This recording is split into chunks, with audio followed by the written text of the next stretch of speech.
Hello, my name's Michael Keneally, and this video is all about the new moon of the 6th of June 2024. Now the June new moon's energies are truly huge, and I hope this blog will give you the opportunity to delve really deep into your life issues and manage your clear direction for success now.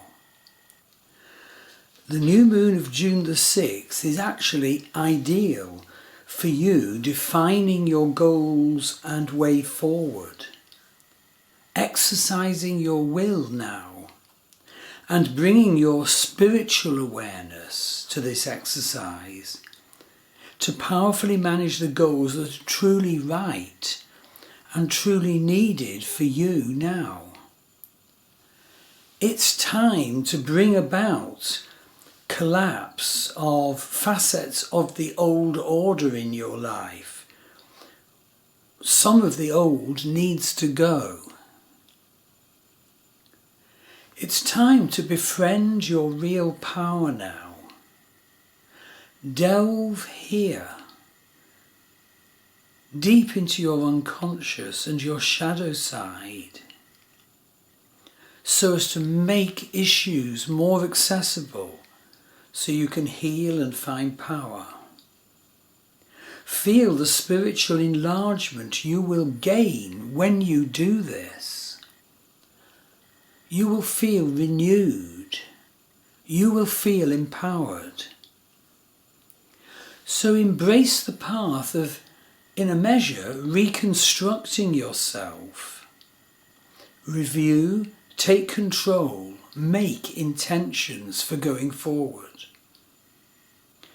Sun conjunct Jupiter will bring us charisma and confidence. Let's treasure this, let's express this.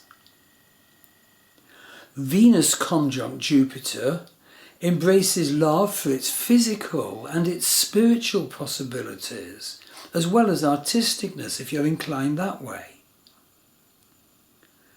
This is the time to embrace a new direction, a more successful way of doing the things you're doing now.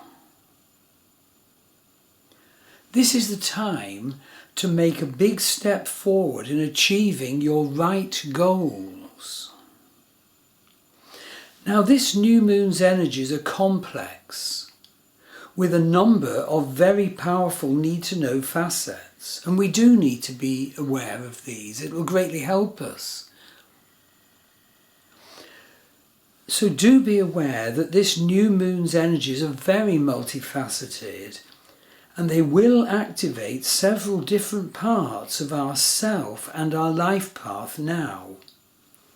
For example, Mars is transiting Vedic Aries, so watch out for rage. For example, Saturn is super strong and powerful in Vedic Aquarius. So to match Saturn's demands and succeed, we need to be karmically diligent, practical, determined, creative, consistent, orientated to gains. So to see the Vedic and Western charts and the ephemeris of planet positions for June, do go to my Star Wheel Astrology website, and under the More drop-down, go to the June page. So let's dive deep into the wonderful opportunities we can manifest if we know the details and are sincere in working with them. It's so important not just to be driven by the sensationalism and the buzzwords that are always around. What we each really will benefit from is honouring the need to go authentically deeper now, to be more aware and more truly honest with ourselves at this time, Otherwise, we will miss out on the most wonderful opportunity. Otherwise, we'll miss out on the most wonderful chance to grow spiritually and manifest in the world as well. So at the time of this new moon, we each do need to do special attunement work to the energies. We each do need to do genuine, informed awareness and self-development work. And in this genuine way and informed way, we can then do powerful directed vision work and do the so needed intention setting, setting the intention that really can authentically change you and your life for the better with this energy of this new moon. It's big. Now, it's so important for you to be aware of what house, i.e. life area, Taurus, Vedic Taurus is in your chart, in your life. This is because there's so many planets in Taurus this month. This is where the action happens, if you know about it and work with it. So find out what the house or life area of Taurus is in your Vedic birth chart. Because this is the life area that you are being called to bring to blossom and manifestation now. Taurus by nature is materialistic, practical and creative. Care for your body at this time. Jupiter and Uranus, the combined energies of revolution and expansion, wonderful, are in Taurus for a year.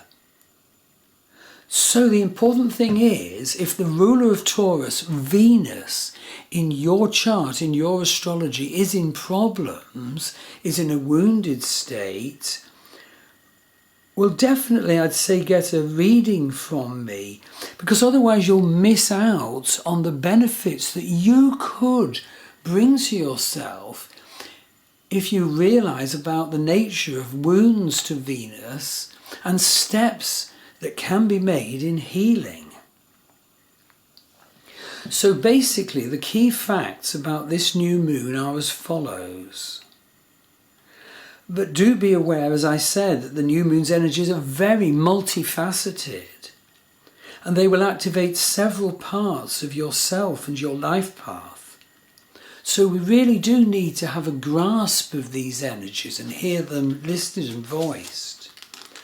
So number one, the new moon has Sun, Moon and Venus all at 22 degrees in the practical, materialistic earth sign of Vedic Taurus. In fact, there's 6 planets in the whole sign of Taurus at this time, see below. This, by the way, is at 16 degrees Western Gemini. Now do be aware that Taurus includes the potential to manifest material gains. So for those of us who aren't so materialistically orientated, well, don't miss out now. Yeah, give your possibility of gains a chance. Plan to grow that side of your life, quite possibly through an expansionary change of direction coming from the Jupiter-Uranus energy now. Now, as I said, there are actually 6 planets transiting Vedic Taurus. These are Sun, Moon, Venus, Mercury, Jupiter, Uranus. Now, thirdly, it's really important to be aware that there's a strongly powerful grand trine. It consists of Ketu's south node in Virgo, Pluto in Capricorn and Jupiter in Taurus. So let me just describe that, because grand trines can bring great success, but their fruition doesn't occur automatically. We need to know what the possibilities are and do active work to manifest those possibilities. So Ketu South Node is transiting in the healer side of Virgo now. Pluto, the planet of our often buried power, is transiting in Vedic Capricorn. Pluto is very strong now due to its slow motion. So this is journey to the abyss time. To liberate your power, go to my Journey to the Abyss page under the More drop down in my Star Wheel Astrology website. And thirdly, in the trine, Jupiter, the planet of blessing, enlargement and connection to the divine, is transiting in the Vedic sign of Taurus, trine Pluto, trine Ketu. What a gift of power and harvest this is if we do the work to manifest it. Grand trines truly can bring us great blessing, but it's not automatic. We each of us have to develop the awareness, and we each of us have to do the needed work. So with Ketu in Grand Trine, in Virgo, bring needed healing into your life now. What sorts of healing energy and healing methods and health products are truly needed and truly effective for you now? I find it so wonderful to see so many people embracing new healing strategies during this Ketu in Virgo transit. So with Pluto in the Grand Trine, delve into your shadow side, your unconscious, your buried powers. Do the needed death and rebirth work. It can be a journey to the abyss, as I said. Do this so as to come into the power you were meant to come into, were meant to have in this life. Lastly, Jupiter in the Grand Trine. Well, open to more spiritual awareness now. Attune to openings to blessing. Let chance happen. Do the work. Plan and be open to authentic strategies that will enlarge your expression to your true self and bring you practical wealth and rewards that Jupiter's current sign of Taurus is all about manifesting. Now, as I said above, item 4, Mars is in Vedic Aries, so watch out for rage, especially given that Pluto is square Mars. Positively though, this really could get you to being action man or action woman and to stand up in your proper power and to manifest with your proper power. Be aware of and manifest the warrior energy of Mars in Aries that's inside you now, and use it consciously to value it so that you can express and work hard and achieve your needed correct goals and express your wonderful potential now. And indeed, Pluto is trine Mercury. What a good time for finding out what your empowered speech truly is. And that's not screaming and shouting, it's speaking from true strength and power, indeed often with love. 5th point. Oh, by the way, there's a blog post to go with this video which lists all this material. We also need to be aware that Saturn is square Sun, Moon and Venus in Taurus. Saturn in Capricorn is square Sun, Moon and Venus in Taurus. And the orb is 2 degrees, so the square is super strong. But Saturn has a huge impact on Sun, Moon and Venus and on Taurus, the sign it aspects. So we've got to honour the energy that Saturn radiates to each of us, because Saturn is Lord of Karma. So we have to be actually diligent and hard-working. As I said, this triple conjunction is now receiving a 4th house square aspect from Saturn, orb 2 degrees. So it's very important to attune to the spiritual dimensions of what you're doing. And be aware of how changes occurring now fit your own personal overall karmic unfoldment in this life. What is your life purpose? Find out about your D60 chart, which expresses all the karmas you ran up to the time you died at the end of last life. And from that, your higher self has chosen a selection of karmas for you to succeed in working with this time. Very important to be aware that Scorpio, Vedic Scorpio, is massively activated by this new moon. Be very aware, especially if you have ascendant or planets in Scorpio. You see, the fixed signs are Taurus, Scorpio, Leo and Aquarius. And they're all massively activated by the new moon. I mean, the 6 planets in Taurus receiving a square from Saturn. So check out what life area, in other words, what house is Scorpio in your Vedic chart. And be aware of the sort of death and rebirth energy, the serpent energy, the occult energy that is Scorpio at its best. Point number 7. It's actually very important to be aware that the Sun has a special, wonderful and unusual relationship with Venus on the day before and still on the day of this new moon. This is because when Sun and Venus are in the same degree, it's Cazimi, and the Sun can shine on you with the full energy of Venus as well. Go for it, soak it in, express it. And it's so important to be aware that Venus is going behind the Sun at this time. So it's a case of, Venus was evening star, it's now going behind the Sun, and then it will emerge as morning star. And this, of course, equates to the journey to the abyss story of Ishtar and Inanna.